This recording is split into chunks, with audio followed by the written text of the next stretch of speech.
এই হলো, হ্যাঁ এই হলো আমাদের স্কুলের সব ছাত্ররা। অলরেডি আজ পরীক্ষা শেষ দিন, এদের একটাই পরীক্ষা আছে। তো আজ আমি চলে এসেছি সেই বিখ্যাত স্কুল। আমারও ফেসবুক পেজ আছে, লাইক করিও। অবশ্যই করে দেবা, লাইক পেজ করবে। পেজের নামটা বলে দাও।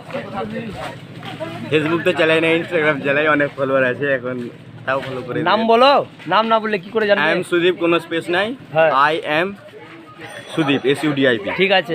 তো ভাইয়ের পেজটা অবশ্যই অবশ্যই অবশ্যই ফলো দিয়ে দিও, ঠিক আছে? তাহলে ফেসবুকে। আর এই হলো সেই বিখ্যাত লস্করপুর হাই স্কুল, যার নাম শুনলেই আপনারা গর্বিত করবেন। অফ সাইডে পুরো বিখ্যাত। অবশ্যই। শুনো,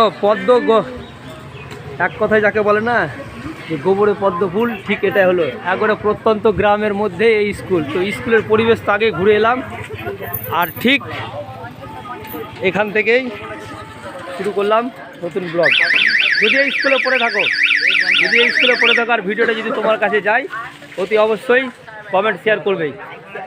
আর এই হলো আমার পেজ, এই হলো আমার লোগো পেজ। তো রাখলাম, পরবর্তীতে আবার দেখা হবে নতুন একটি ভিডিও নিয়ে। একটাই পরীক্ষা শেষ। টাটা। কটায়?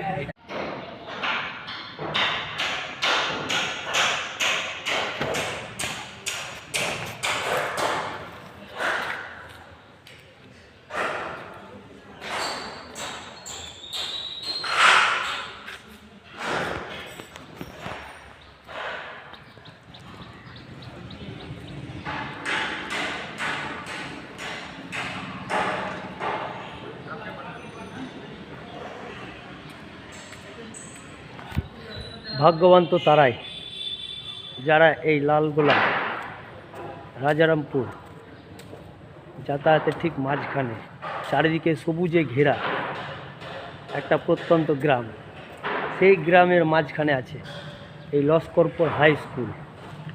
এই লস্করপুর হাই স্কুলে যারা পড়াশোনা করেছে, সত্যি সত্যি বলছি, তারা খুবই ভাগ্যবান যে তাদের এত সুন্দর একটা স্কুল তারা পেয়েছে। এবং এই স্কুলে পড়াশোনা করে আজ মানে ভারতবর্ষের বিভিন্ন যে সমস্ত দপ্তরগুলো আছে, হয়তো সেখানেও তারা চাকরিরত অবস্থা আছে, বিভিন্ন কাজকর্ম করছে।